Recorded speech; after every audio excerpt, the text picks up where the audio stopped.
నమస్తే, నేను Chandana. Welcome to great Andhra special story. Visakha రాజకీయ రంగంలో తెలుగుదేశం నేతృత్వంలోని కూటమి 2024 ఎన్నికల్లో అఖండ విజయం సాధించి జిల్లాలోని అన్ని అసెంబ్లీ ఎంపీ సీట్లను కైవసం చేసుకుంది. వైసీపీకి ఒక్క సీటు కూడా దక్కని ఈ ఆధిపత్యం విశాఖను కూటమి కంచుకోటగా మార్చింది. అయితే అధికారంలోకి వచ్చిన తర్వాత కూటమిలో అంతర్గత విభేదాలు, జనసేనతో సమన్వయ లోపం, ఫిరాయించిన కార్పొరేటర్ల అసంతృప్తి వంటి సమస్యలు తలెత్తాయి. స్థాయి సంఘం ఎన్నికల్లో వైసీపీ ఒక సీటు సాధించడం, క్రాస్ ఓటింగ్ జరగడంతో కూటమిలో అలజడి మొదలైంది. ఈ నేపథ్యంలో వైసీపీ తన రాజకీయ వ్యూహాలకు పదును పెడుతూ కూటమి బలహీనతలను అవకాశంగా మలుచుకునేందుకు సిద్ధమవుతోంది. రాజకీయాల్లో ఎప్పుడూ ఒకేలా ఉండదు. ఓపిక పట్టాలి, అవకాశాలను ఒడిసి పట్టాలి. అప్పుడే రాజకీయ దశ తిరుగుతుంది. విశాఖ తెలుగుదేశం పార్టీకి కంచుకోట. అందులోనూ 3 పార్టీలు కలిసి కూటమి కట్టాయి. దాంతో దుర్భేద్యమైన రాజకీయ కట్టడంగా మారిపోయింది. ఆ ఊపులో విశాఖలో వైసీపీకి ఒక్క సీటు కూడా దక్కలేదు. 2024లో కూటమి ప్రభంజనంలో విశాఖ జిల్లాలో మొత్తం అసెంబ్లీ సీట్లతో పాటు ఎంపీ సీట్లను కూడా కూటమి గెలుచుకుంది. విశాఖ నగరపాలక సంస్థ పరిధిలో చూస్తే కూటమి అత్యంత బలంగా మారింది.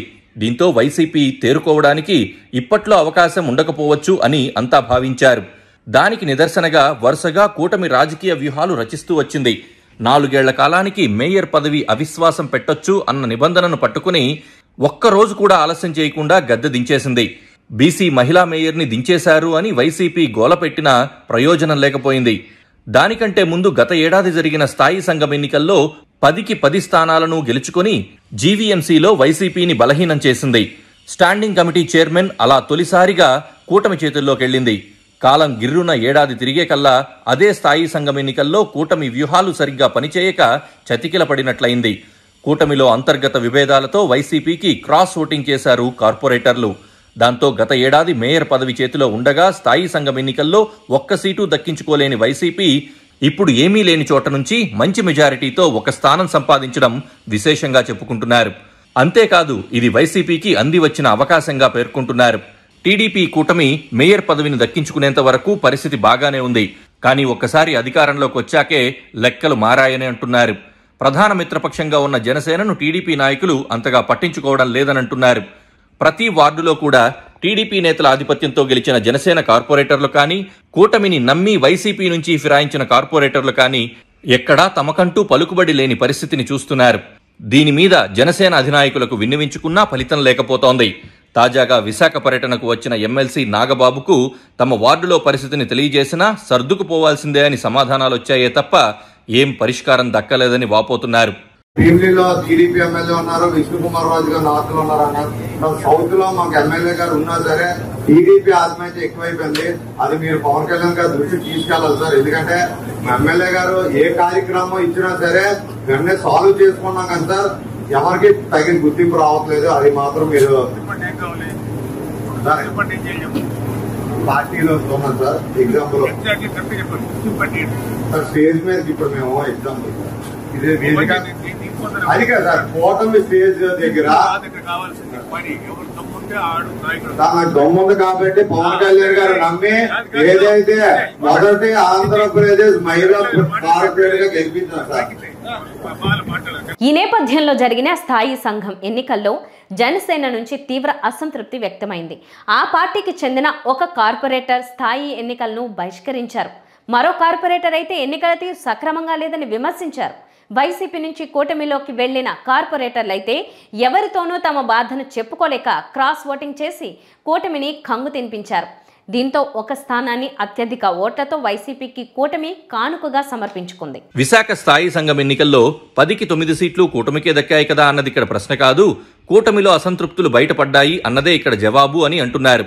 టీడీపీ అన్నింటా ఆధిపత్యం చూపించడం జనసేన నేతలకు నచ్చడం లేదు. అదేవిధంగా వైసీపీ వారిని ఆకర్షించి తమలో కలుపుకున్న వారిని కరివేపాకులా పక్కన పడేయడంతో వారు సైతం దూరం పాటిస్తున్నారు. దీంతో 2వ డిప్యూటీ మేయర్గా వైసీపీ ఉన్న ఆ సీటుకి అవిశ్వాస తీర్మానం పెట్టే సాహసం కూటమి చేస్తుందా అన్నదే ఇప్పుడు చర్చగా ఉంది. నిజానికి 2వ మేయర్ పదవీ కాలం కూడా 4 ఏళ్లు పూర్తయింది.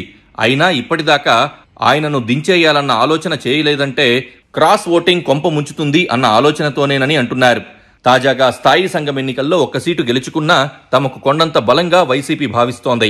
వైసీపీ నేతలంతా కలిసి స్థాయి సంఘం ఎన్నికల్లో గెలుపునకు వ్యూహరచన చేశారు. నిజానికి ఫిరాయించిన కార్పొరేటర్లను అనర్హులుగా ప్రకటించాలని కూడా వారు డిమాండ్ చేశారు. అయితే వైసీపీ డిమాండ్ను పక్కన పెట్టి మరీ అధికారులు ఎన్నికలు జరిపించారు. అయినా కూటమికి ఇబ్బంది కలిగించే ఫలితాలే వచ్చాయని అంటున్నారు. వైసీపీ తమకిది శుభారంభమంటోంది. మార్పు మొదలైంది, ఇక తాము మరింత రాజకీయంగా దూకుడు ప్రదర్శిస్తామని చెబుతోంది. మరోవైపు చూస్తే కనుక కేవలం మిత్రుల వార్డుల్లోనే కాదు, జనసేన ఎమ్మెల్యేలు ఉన్న చోట్ల కూడా టీడీపీ ఆధిపత్యం సాగుతోంది. దాంతో వారు సైతం బయటకు చెప్పుకోలేకపోతున్నారు అని అంటున్నారు. క్షేత్రస్థాయిలో కూటమిలో సఖ్యత అంతగా కనిపించని నేపథ్యంలో వైసీపీ తన వ్యూహాలకు మరింతగా పదును పెడితే రానున్న స్థానిక సంస్థల ఎన్నికల్లో మంచి ఫలితాలు వస్తాయని అంటున్నారు. అయితే విశాఖ జిల్లాలో పార్టీ నాయకత్వం బాగా చురుగ్గా పనిచేస్తోంది. అదే తీరున విశాఖ రూరల్ జిల్లాలో కూడా పనిచేయాల్సి ఉందని అంటున్నారు. విశాఖ రూరల్ జిల్లాలో కూడా కూటమి పార్టీల మధ్య ఆధిపత్య పోరు సాగుతోంది అని అంటున్నారు. దీంతో అనుకున్న తీరుగా పనులు సాగడం లేదు అన్న బాధైతే ఉంది. ఈ నేపథ్యంలో ప్రజా సమస్యల మీద వైసీపీ పోరాటం చేస్తూనే రాజకీయంగా కూడా దృష్టి సారించాల్సి ఉందని అంటున్నారు. కూటమి పాలన ఏడాది పూర్తయిన నేపథ్యంలో జనంలో కూడా మెల్లగా అసంతృప్తి కనిపిస్తోంది. మరి వైసీపీ పోయిన చోటనే వెతుక్కుని తమ భావి రాజకీయానికి బాటలు వేసుకుంటుందా లేదా అన్నది చూడాల్సింది. వైసీపీలో చూస్తే చాలామంది నాయకులు ఇంకా క్రియాశీలకంగా మారకపోవడం ఇబ్బందిగా ఉందని అంటున్నారు. సమస్యలు అయితే కూటమిలోనూ జనంలోనూ చాలానే ఉన్నాయి. కథం తొక్కాల్సింది వైసీపీనే అని అంటున్నారు. ఇది వాటి స్పెషల్ స్టోరీ. మరిన్ని అప్డేట్స్తో కలుద్దాం. నమస్తే.